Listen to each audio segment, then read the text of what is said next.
Ay, I'm on vacation every single day, cause I love my occupation. Ay, ay, ay, I'm on vacation. If you don't like your life, then you should go and change it. Okay, the first item that we have here is this vintage 6-gun Protects All Blue Medium Western Line Jacket. It's by COOP. It's a farm company. They offered feed and chemicals for farm needs, and you know, I know, we all know that there is a big market in clothing, Western wear, country style apparel, and just old advertisements. So this really fills all three of those niches. It was an easy pickup. I believe we got this from the bins. This was a pickup that my wife got, and she has a really good eye. Sometimes she tries to downplay her ability in our relationship as the picker, but I can tell you that when she gets out there and she really puts her nose to the pavement, she can sniff out all kinds of fantastic items. And this was a $63 home run, and I owe it all to her. The next item that I have here is a Nintendo GameCube. I picked this up at a yard sale. It looked crusty. I paid $3 for this, and I took it, cleaned it up with a little bit of a magic eraser, used non-harsh chemicals. I really don't like to clean stuff with chemicals because I don't know what my end user could be allergic to, so I don't use anything like bleach, ammonia. Typically, it's all natural cleaner that I pick up from Walmart, and I cleaned the surface, got it looking pretty spiffy, put it on. I paid $3 for it, so I paid I sold it for $15.26. Remember, I consistently run that 15% off in my store. I charge $7.74 shipping and handling, and I believe that after fees and everything, I probably made about an $8 or $9 profit on this. The next item that we have here is a lot of 50 used cassette tapes, classic rock, pop, some country, and they're just a mixture. But I bought them from a small mom and pop thrift shop. One of my honey holes. Still, there are some of those out there. Mainly in your areas that are out away from your city centers. A lot of those thrift shops will still have really good competitive prices because they are not in the high traffic locations. The best thing to do is get your phone out, type in thrift shop, and look for the thrift shops that maybe are in neighborhoods that aren't as good, or maybe are on the outskirts of the city, and you can still find some awesome thrift shops. Well, let's jump back into this listing real quick. There were a ton of awesome cassettes in here. I paid, I believe, I paid 10 cents a piece for these, so I had literally $5 in them, and we sold them for $42.46 and $6.52 shipping and handling. And of course, that went either media mail or she put that in as a parcel. That could have went media though. Here is an awesome item. I actually had these listed for $124.95. This is one of the items that I sent out an $80 offer. I had these things listed for a while. I picked them up last summer at a yard sale, and these were the vintage 40s and 50s slides. They were over 500.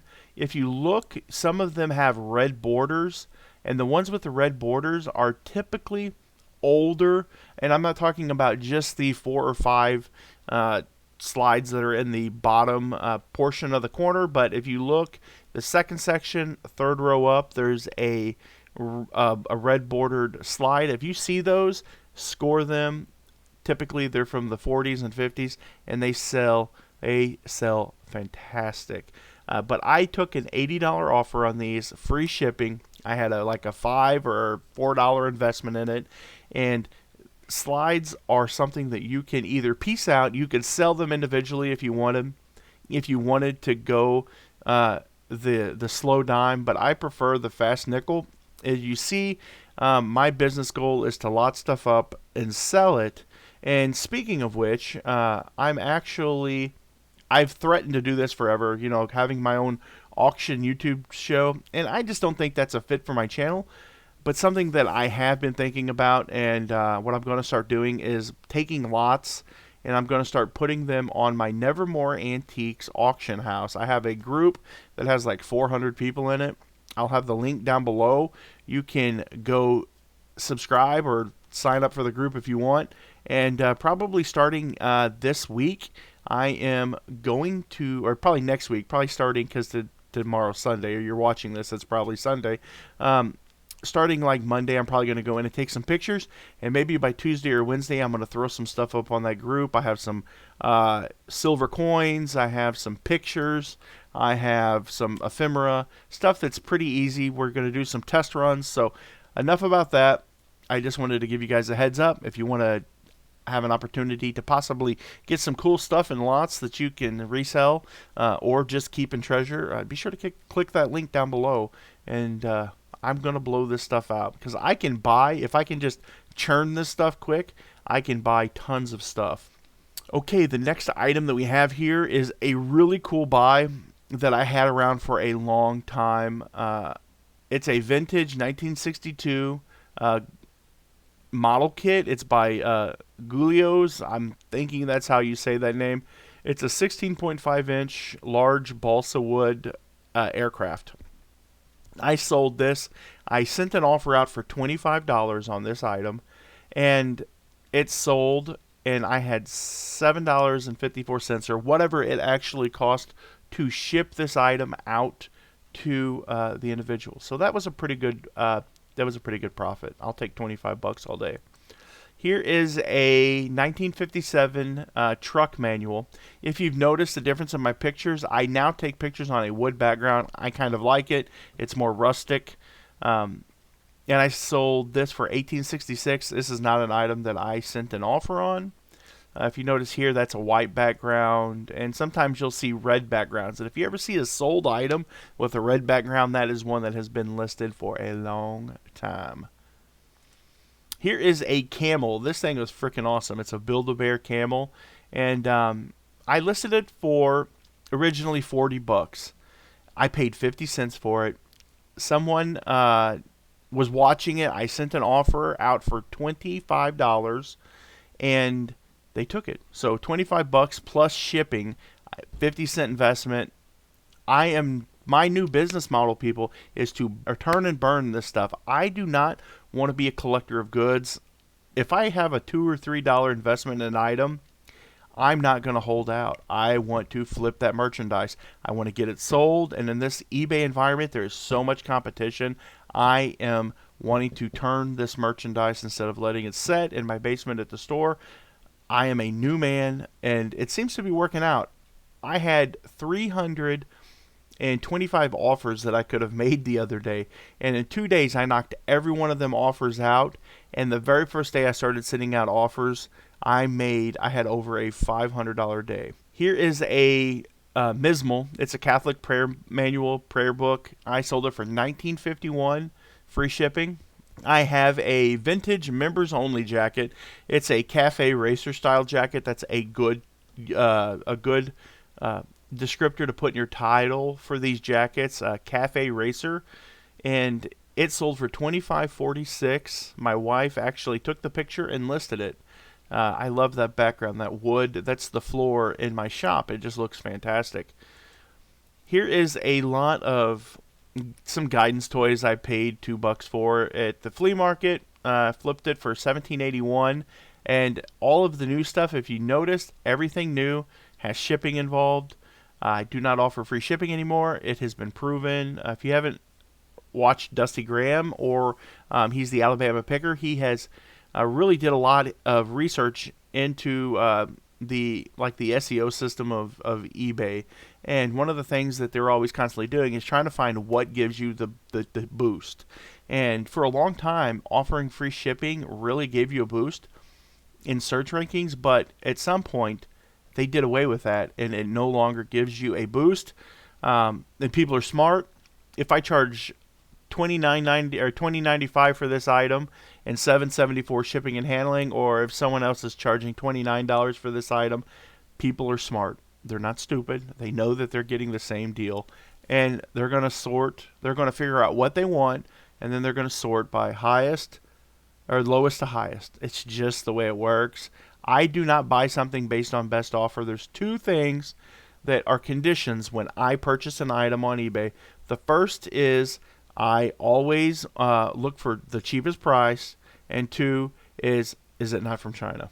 I don't like buying stuff from China because it takes forever to get here.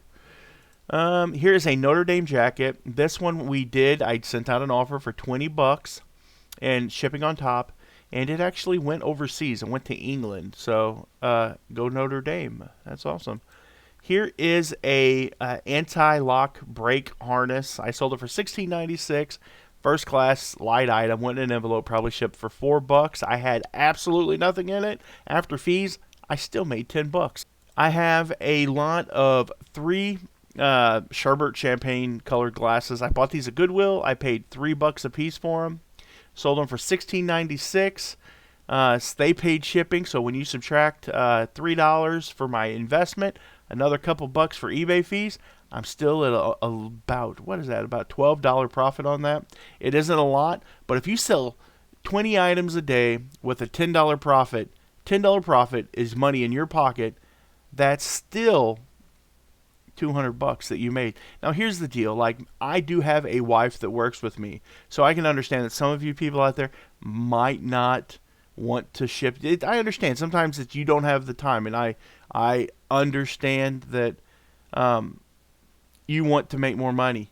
I just have a different business model. I absolutely love these items. I can go into Goodwill. And people say there's nothing there, and I can come out most of the time with 4 or 5 items that will profit me anywhere between $50 to $60 to $70.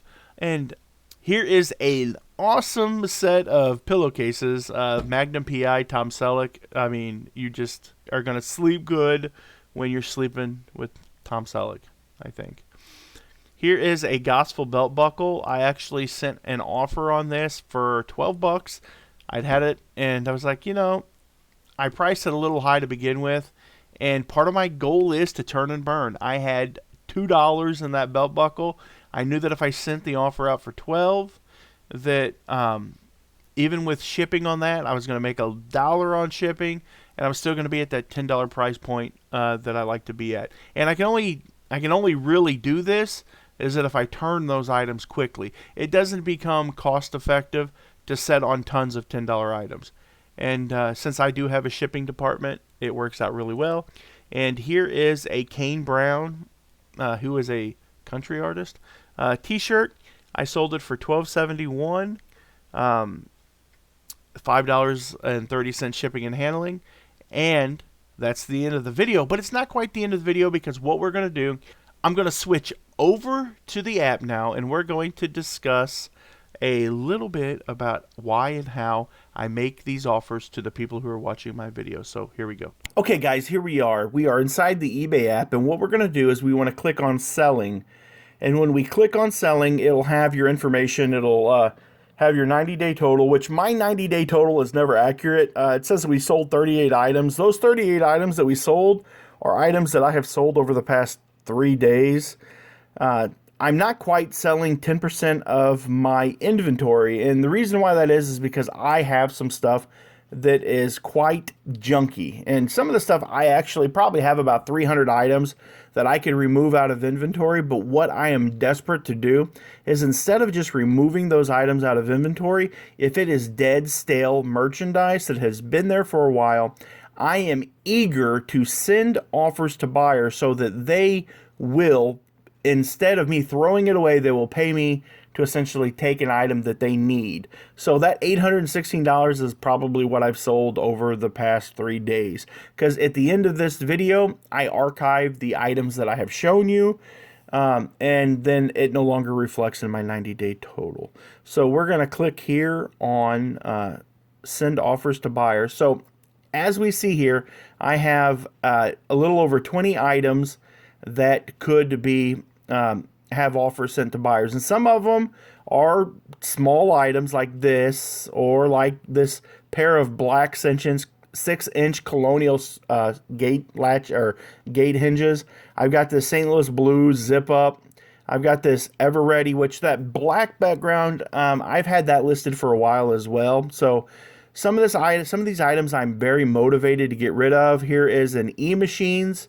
Here is an silverware set. And if we look, there are several items in here that I would be more than willing to make an offer on. So the thing is I got to realize, what am I willing to really make an offer on? Like these Denon turntable hinges, those are pretty sought after. So I think that eventually somebody will come along and possibly make an offer towards those, because when I list my items, most of my items are listed with the option of accepting offers, because as I said, my new business model is I do not want to be a purveyor of a museum. I don't want to have a ton of items that I curate and dust and take care of. So we're going to go back up here to the top, and I'm going to look, and this item here, it's 1016, and it has free shipping on it. As much as I hate to do that, because this is one of my old items that has free shipping, I will still send an offer for this item. And on this item, to blow it out, because it will ship first class, I'll probably make like an $8 offer on that, and I'll submit the offer. And just that easy, congrats, your one-time offer has been sent. And we'll look here as we're scrolling down. Let's see if I can find another item. Here's one that's been listed for a while. Let's click back because I actually want to see if there's shipping charged on that. Yep, there's shipping on that. So I've got it listed at $50.96. I remember I paid $5 for this, so I am going to offer them for $42. I always try to send offers in even numbers. I want to send them for 42, something like that, or like a number that ends in 5, like 45, 42, 46. It's just something that I do. So I review the offer and submit offer, and there you go. So that's what I will do for all of these items that are in here. I'll click on them, make sure that there's an offer there, or make sure that it's charging shipping, and I will go through at the end of the day, every day, and I will try to clear these out and get rid of my bad buys, and maybe move some of them items that I list that are more expensive. Other people have came in and have undercut me on the listing. It's not like Amazon where you can actually go and check and see what other people have. Like this will be a 35. That's about the only odd number I use. That you can actually go in and constantly check and make sure that you're still at the top of the buy box, or you're in the buy box, or that you're the lowest price to make the most money. Especially on items on eBay that tend to move more slow, you definitely want to make sure that you're competitively priced. Be sure to know that when you buy stuff, that is when your profit is made, not when you sell it. That's it. I hope you guys enjoyed the video today. Be sure to share the video. That helps us more than anything. If you want to see us grow as a YouTube channel, sharing our content out to your friends and family is the #1 way to do that. We love you guys. We hope you have a good evening. God bless. Keep on digging and keep on picking. And remember, the family that picks together sticks together.